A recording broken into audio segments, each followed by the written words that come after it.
This video is going to be all about putting together the front end of this 1975 Mercedes 280 SL. We're going to be putting on the water pump housing, the thermostat housing, all the belts, all the pulleys, all the hose clamps, the pipes, etc. Just before we start that, I'm going to cut some sections of hose, the short hose that connects the water pump housing, the thermostat housing together, and also the small section of hose that connects this pipe here to the thermostat housing. So we're going to go back home and do that. Before we can put our cooling system back together, we need to cut some lengths of hose. Now this little short piece of hose here leads from the thermostat to the metal pipe that we made up. And when you buy that from Mercedes, that's the part number there, it comes in a 1 meter roll and it'll cost you about £30.24. This piece of short hose here connects the water pump housing to the thermostat housing, and it's also available from Mercedes. You buy it in the meter, but unfortunately the cost of a meter is about £130. The good news is that the SL shop sell shorter sections of this hose for just about £6.50. That's the part number there, N9002 710 42012. Now in both cases you're going to need to cut these lengths of hose to size. I'm going to show you, I don't know if it's the best way to do it, but the cleanest way to do it. If you've ever tried to cut this short hose, you'll notice it's very difficult to get clean cuts. Now, if you've got a workshop and a bandit saw, you could get a very clean cut. But if you're trying to cut that with a hacksaw, you will struggle to get a nice clean cut on that. It's much easier with the shorter hose, but with the thick hose it's difficult. So what we're going to use is an angle grinder with a metal cutting disc in it. Now these are special ultra thin metal cutting discs that we use and which you can get from Screwfix or Toolstation in the UK. They're 0.75 as opposed to 1mm cutting discs, and they will slice straight through that rubber there and give you a very clean cut. The only thing I would advise is when you're cutting with an angle grinder, when you're cutting rubber, it's going to be kicking back bits of hot rubber at you, so don't be wearing any clothes that you're precious about, and try and put the guard down to catch some of that rubber. It's nice to keep that OEM look, and when you buy this hose it is stamped with the Mercedes sign there. So what we're going to do is cut the hose here, cut a section out here so that that Mercedes part number and hose is showing, and similarly with the bit that the SL shop send you, it does have the Mercedes logo on it, so when you cut it, make sure, we don't have to, but we're going to cut it so that that is in the middle like that. The way of getting a nice straight line when you're cutting with an angle grinder is just to put a bit of masking tape around the pipe. Just bear in mind that these pipes do contract slightly over the years, so when you measure it, you should probably add on 1 millimeter or so, so you cut it slightly longer, because when you clamp that down it will ever so slightly contract. See that that gives a pretty smooth cut, and the secret is not to try and cut it in one go, but to roll the pipe round like so when you're cutting. Got the short fat hose here, once again a nice smooth cut, in fact smoother than the one that came off the car. Now just before we move on to fitting these, I'm going to cut these open and show you exactly why you shouldn't be tempted to reuse these hoses, especially if your thermostat and water pump housing are pitted in the way ours were. I'm just going to zoom into the inside of this pipe, and you can see, apart from the rust deposits there, but this pipe is no longer flat and smooth inside. The inside of this pipe is taking on all of those pits, the shape of all of those pits. So if you put this pipe back on, there's a good chance that it may leak. Once again, with this smaller section of pipe, quite apart from the rust deposits inside the pipe, you can see these pits there and there. And what you don't want to do is put this section of pipe back on only to see it leaking, because you've got a flat surface on the metal pipes because you've repaired them, and a pitted surface on the bit of rubber you're about to put on. The first thing we need to do is attach this bit of short hose to the thermostat housing and the water pump housing. You need to do that first before you actually attach these and bolt them down, because once those things are in place you will not be able to get that piece of hose attached. So we're going to just test fit the two things, attach this, and then we're going to put on the gaskets, put a little bit of specialist gasket seal around, and then we're going to torque these down. When you come to put the hose clamps on, it's important to orientate them in such a way that you can get access to the screw or nut here. Sometimes people put these on off the car and the nut is around the back here, but if you ever need to tighten that to stop a leak or anything like that, you want it easily accessible. We're using our 35/50 and they're 12mm ones. On Mercedes often use 9mm ones here, which is slightly narrower, but I prefer the thicker ones because they fit in the channel perfectly. However, make sure you're not tightening the hose clamp up on top of the actual lip, that you are tightening up in the channel and not on top of the lip. Now, when you're in the test fitting phase, whatever you do, make sure that you've ascertained first that these bolts actually go in nice and freely, that there's no junk in the holes, that you've put a little bit of oil on the end of them, because once you put this rubber hose on and try and line this up, these bolts is going to be a little bit of tension there until it actually wears into the shape it wants to be. And you don't want to be messing about wondering if you've actually got these bolts in right, because the last thing you want to do is run the risk of crossing the threads. So make sure that you've test fitted these bolts before you put the water pump housing on. We haven't put the gaskets on yet, we're just test fitting and we're seeing how close we are to getting this here on. You can already see the first schoolboy error I've made, and that's that those need to be on this side here. So we're going to have to take that off. We're pretty close to lining up here, but we're still a few millimeters off. And as I say, this is quite a stiff hose here. So if you haven't cut it the right length, if you cut it too long, for example, you may struggle to actually get these two close enough. Now, these pipes are pretty tight fit on here. And if you choose to lubricate the pipe to get it over these nipples here at the end, whatever you do, do not use a petroleum-based lubricant. You need to use either the special Mercedes lubricant that we use on the mounts, the engine mounts. I'll put a link to where you can get that. It's really super expensive stuff. Or you can possibly use something like lithium or silicone grease. Do not use a petroleum-based oil or grease to get those on, because eventually that'll eat away at the rubber and disintegrate it. Just about got all of these bolts to line up here. Now I'm just test fitting this pipe, and once again I can see I've made a schoolboy error, because if I left the hose clamps there, they would interfere with the water pump.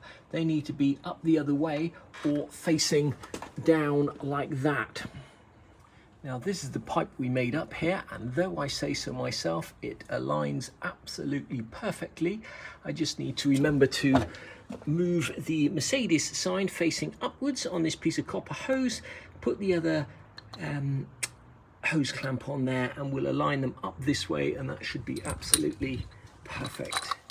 Once again, I'm just about to make another schoolboy error. If you left the hose clamps orientated that way, when you put the thermostat housing on, you would not be able to get a screwdriver to that. So I need to take them off and spin them around so they're actually facing outwards. That's better. We've got these two accessible, and the Mercedes symbol is showing. You could have that at the top if you wanted to. It's not going to make a huge amount of difference. Before you start fitting the gaskets, pour a little bit of engine oil into a cap, because each bolt that you put in, you're going to dip the end of it into the engine oil.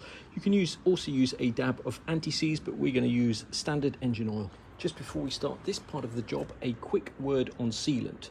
The first thing is, you do not need to use sealant with paper gaskets. The only reason you might want to use sealant is, one, because it's easier to put the whole thing together if the paper gasket is adhered to the actual pieces you're fitting to the engine block. And two, if your faces that you're putting these gaskets on are not 100% flat, i.e. if there's any corrosion at all, you might find that using some sealant helps stop any leaks. Now, the type of sealant you use is very important. Do not use standard RTV on these seals, or I would probably say on any seals on the Mercedes.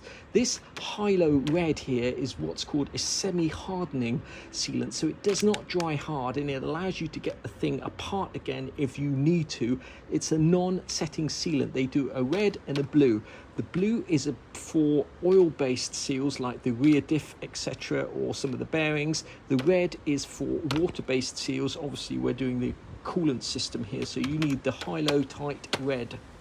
The mistake many people make is they use far too thick a bead. You are going to use a thin bead, thin enough to fit around there, and you're going to go towards the outside of the gasket wherever possible, and you're going to do one continuous. It's not possible to do a continuous bead around the holes, towards the edge, outside edge of the gasket, like so. And just, you do not want to have a bead thicker than that section there. In fact, you want to have a bead less thick than that section there. So when you come to cut the top off your sealant tube, just bear that in mind. Once you're happy that these bolts all line up, the next thing to do is take the whole thing off and then attach the other hose which attaches to the bottom of the thermostat housing, because it's almost impossible to get that on once you've got all the engine manifolds, etc. in place. So we're going to take that off, attach the other hose, and then line it up with the other metal pipe that runs along the top. So this is the bit of hose here that attaches to the other end of the thermostat. And my advice would be to actually put the radiator in loosely at this stage and make sure that this bit here does actually fit and it is in the right place, because it's incredibly difficult to get in there and start twisting pipes once you've got everything in place. So we're going to put the radiator in loosely, and then we're going to take this metal pipe and attach it to the side of the car, because that is not flexible. Once that's bolted in place, that's the pipe that goes in here. You won't be able to change the position. Before we can put the radiator back in to test fit that pipe, we just need to reattach the oil cooler, which is just held on by these two nuts and bolts here. Get to fit these rubber strips. It's quite difficult to fit those. So I'd suggest putting some lithium grease on there, or once again the special Mercedes lubricant, but not any petroleum-based oil or anything like that, and that should in theory just click in like that. It just slides in and out of these two channels. Once again, I would suggest some lithium grease on the rubber runners just to help it go in and out nice and easily. Now it's held in place by these clips here. We've had these powder coated, but we're just test fitting at the moment just to line up the pumps, so we're not going to put any clips in yet. A lot of sharp edges, and each time you take one of these hoses off, you're bound to bash your knuckles, so you might as well wrap plasters around all your knuckles to start off with, or maybe even put a pair of gloves on. It is not a 5-minute job lining this pipe here up. You need to get it at exactly the right angle. And the way I'm going to do it is I'm going to mark the angle on there. Hopefully that felt tip pen works. Now that we've got a mark both here on the pipe and here, we should be able to line that up, and it should be somewhere close to the right position. I would say that is now perfectly aligned with that pipe. We can take the whole thing off and think about putting the gaskets on now, I think. Figured out the right angle for that pipe, you now need to make sure you've got the hose clip oriented correctly so you can actually get a socket or a screwdriver in there to tighten it up. Everything lined up, you want to tighten up that hose clamp because it's very difficult to access afterwards.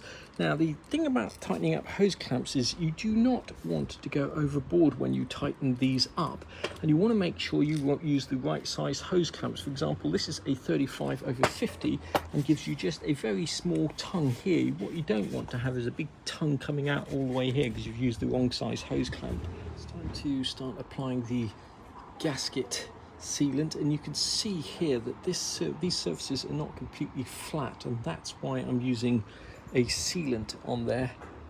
It's our first bead on. You can see how thin that bead is. You hardly need any at all. Next we'll do this.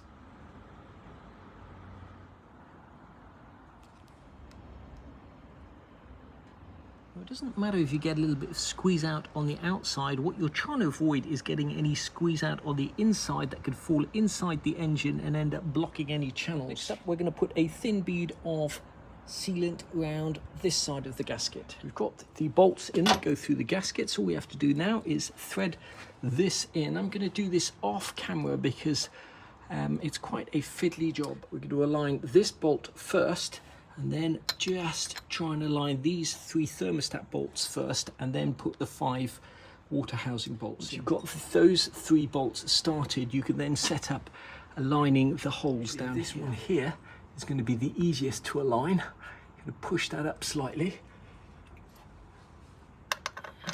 Now remember the bracket sits on this bolt, so we're just going to put this in first to align it, and then we're going to take it out again. It is really tricky getting all of those bolts lined up once you've got these rubber pipes on, because the things want to twist. But make sure you do the bolts finger tight first. Do not cross the threads. Don't rush this part of the job, otherwise you will regret it. We've tightened all of these bolts up snug but not torqued. And the next thing we need to do is put this pipe here on and hope that everything still lines up. Just slide over there. And if everything has gone to plan, this hole here will line up perfectly like that, which it does. Final check that we've got all the hose clamps facing the right way. These are all snug but not torqued up. And we're going to go back tightening them up now. And we're going to do a crisscross pattern, 25 Newton meters. This one first, then this one, then this one, then this one, then this one, then this one, then this one. So in a crisscross pattern, this electronic torque wrench here, and you can just see a tiny squeeze out around the edges there, which is good from the gasket. We're now going to go and torque these bolts up to 25 Newton meters. Now go ahead and tighten these hose clamps. Once again, the mistake most people make is they go way too crazy on tightening hose clamps. You don't need to. If you've got the right size hose clamp, you do not need to go crazy. We've come full circle. This is the pipe that started it all. We bought this from Mercedes-Lager.de in Germany, 110-203-018. You can't get this in the UK anymore. We're going to put that on, tighten the hose clamp up. It's thicker than the other, but we're going to use 12 to 22 9mm hose clamps. Once again, make sure you orientate the actual screw in a place where you can tighten it later. Fit this water pump here. It's Febby part number 01356. Comes with its own gasket. We're going to use a little bit of gasket sealant again on both faces, and then torque the bolts down to 10 Newton meters. You really need to put gasket sealant on a brand new water pump because it's going to be a smooth surface, but I'm going to anyway. This is keyed and only fits one way, so make sure the text is up towards you, otherwise you'll get sealant all over your fingers and be cursing yourself. I've got the gasket sealant on there. Next we're going to put a dab of oil on each. Pump has that cutout there, and that's got to line up with that cutout there. So the blue dot is facing up. They actually mark that on for you. We're going to snug these bolts up with a socket just by hand, once again in a crisscross pattern. Before you put these water pump bolts in, use a dab of engine oil on the tip or a dab of anti-seize on the end of the threads. You do not need very much. We're going to torque each of these bolts up to 10 Newton meters in a crisscross pattern. Now, 10 Newton meters is not a lot of torque at all. It feels like these bolts are not going to be tight enough. But you have to remember two things. One, you're screwing into or bolting into an alloy here. And two, in our particular case, we've helicoiled 4 out of 5 of the bolt holes. So if you over tighten these, what you'll do is you'll strip the thread and take the helicoil out. So you need to avoid that at all costs. The other thing to bear in mind is that some of these holes here are drilled all the way through the water pump, and you'll notice when you take your water pump off, for example, that you may have coolant coming out the lower bolt here. Now, some people use a thread sealant to seal the threads. You do not want to use a thread locker in there, but you can use a thread sealant in there if you're concerned about leaks. Some people also use the standard plumber's Teflon tape, and some people like me use nothing because I've never experienced a leak from here before. I'm just relying on the water pump gasket and the little bit of sealant we've put on. And as I say, I've never experienced a leak. However, there's a first time for everything, and I may well have to come back and address that at a later date if it is a problem. If you're concerned that these bolts are not tight enough, you can snug that one up a little bit more, because that's the only bolt you can't get access to at a later stage if you do have a leak here. We're going to put the thermostat in. This is a Febby thermostat, part number 09671. And the only thing you need to be aware of on the thermostat is it has a check valve here at the top. That's the little thing that rolls. You just need to make sure that that is free. On a new thermostat, it almost certainly will be, but if you're taking one out to check it, make sure yours isn't rusty and stuck. And that check valve needs to be at the highest point of the thermostat, like that. This is sloping downwards, so do not put it like that or like that. It needs to be like that. The next mistake some people sometimes make is they put the O-ring underneath. It goes on top like so. Now you can put some lubricant on there if you like. Whatever you do, don't use a petroleum-based lubricant. You need to use either the Mercedes lubricant that's safe for rubber, or a silicon or lithium type of lubricant. And then all you need to do is pop the top on like so and torque these bolts down to 10 Newton meters. I'm not going to do that just yet because my Mercedes lubricant is at home and not in the garage. Just before we put the harmonic balancer on here, I am going to go over here with the wire wheel. You could go one step further and actually spray that with some rust encapsulator, but this is not a part you'll see, and it's not a part where rust will ever compromise the structural integrity. So we're just going to tidy that up. I'm going to do that off camera, and then we're going to put the harmonic balancer. The harmonic balancer is keyed, and it only goes on one way, but it is a good idea to mark when you take it off where you took it off. If you were lazy like me and you never bothered slackening these belts off, and when you took the harmonic balancer off, you just need to put them back on in the right order, remembering that the alternator belt has to sit on the inside track, so you need to put that on first.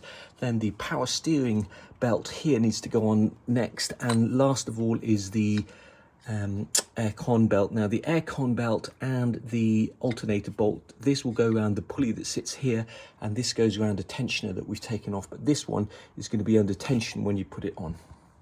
Wherever possible throughout this build, we've replaced all the fixtures and fittings with stainless steel. These are stainless steel cap bolts and stainless steel spring washers. I will leave the sizes and prices and where we got them from at the end of this video. These are the bolts that came out, which are steel bolts, and we put these in a rust bath and cleaned them up, and you could potentially use these, but I've chosen not to because I don't want this to rust again in my lifetime. You do need to be a little bit careful when you swap bolts out to stainless steel. The number on the end of the bolt shows the hardness of the bolt, and ideally what you want to do is use rated stainless steel bolts that are of a similar or greater hardness than the bolts you took out. I won't get into that aspect now. This is a 6mm Allen socket here. We're going to do these finger tight first. They should go in nice and easily. Hopefully you've lubricated them with a dab of engine oil. Got those all torqued to 25 Newton meters. Next up is the alternator water pump pulley. The water pump and alternator pulley just slides straight on. Now you've got to remember that these 4 bolts here also hold on the fan, so we can't torque them up yet. We're just going to put them in finger tight. Now I had hoped to replace those with stainless steel, but unfortunately the only stainless steel ones I can get are standard sized heads, and these have got extra small heads, and if you try and put bigger bolts on here they will interfere with the fan. So what we've done is we've just cleaned up the existing bolts, put them in a rust bath and tidied them up with a wire wheel and put some engine oil on, so they should be good for another few years. Time to put this aircon pulley bracket back on. It's just held on by these 2 cap head bolts, but what you need to remember is that to adjust this you need to undo this, and that allows the whole fitting to slide back and forwards. Some people make the mistake of trying to undo that bolt there, but that bolt is welded to that bracket and won't undo. These air conditioner pulley bracket bolts here, put a dab of engine oil on or a dab of anti-seize before you put them in, and we're torquing those up to 25 Newton meters. Now just before we put the belt on here, we're going to put the thermostat housing on here. There are 3 different size bolts. The back one here is the one that normally seizes in there. These are stainless steel bolts. Once again, the sizes, etc. and costs at the end of the video.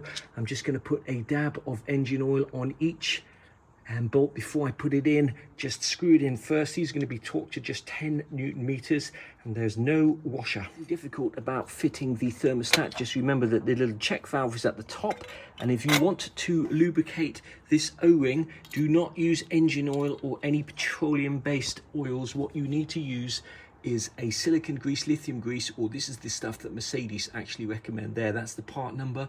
You will be shocked when you find out how much that costs, but if you're ever doing engine mounts and you want to slide them in, that's the stuff you need. So we bought some of that when we were doing the engine mounts on the other car.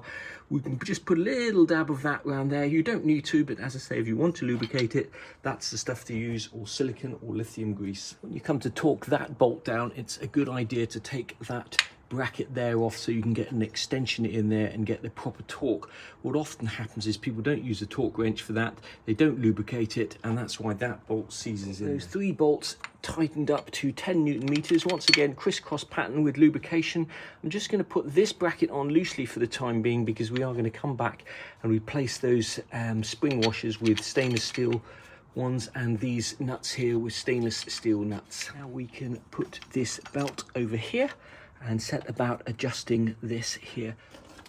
Once you've got this bracket on, my advice is to put a little bit of grease along the track here, inside of there, and also to lubricate this bolt, we're going to put a washer on the end so that when we tighten that down, it's not going to rub all the powder coating off. With this fitting here loosened off, you're just going to tighten this up now, and that's going to tension the belt. When you're happy you've got the belt at the right tension, just tighten this up to lock the whole pulley in place. We're going to reattach this fan now, which attaches to those 4 bolts down there. The torque spec on those is about 10 Newton meters, but you won't be able to get a torque wrench in there, so you'll have to do that by hand. The only thing I would mention is that according to the manual, you should never store a viscous coupling fan horizontally. You should store them vertically, and that's because there is oil inside there, and you can effectively damage that viscous coupling by storing the fan horizontally for periods of time. Getting the fan on there with the belt attached is quite tricky, and if you're going to do it that way, my advice is to get the bottom bolt in first, a few threads, and then slot the fan over there. That you should be able to get that top bolt in. Those 4 bolts in there is probably about the trickiest part of the entire job. We managed to get that radiator fan back in eventually, lost a bit more skin off our knuckles. I'm not going to bother filming installing the radiators. I've done a full video on that already, and that's relatively simple to do. I'm going to leave this video here. I'm pleased with how it's gone. We've renewed all the hoses, the hose clamps, the bolts, refurbished the thermostat housing, water pump housing, new water pump, new thermostat, new hoses. We've renewed or made up metal hoses, repaired metal hoses where necessary. In the next video, I'm going to actually put coolant in this car. I'm going to flush it through a few times. I'm going to use a special product that's really difficult to get hold of in the UK. I think we've maybe got the last bottle of it, which you can put in the radiator system. That will get rid of any rust in there without damaging the engine. I'll show you how to do that, and then we'll have another go at starting this car, I think, and then probably move on to the brakes over there.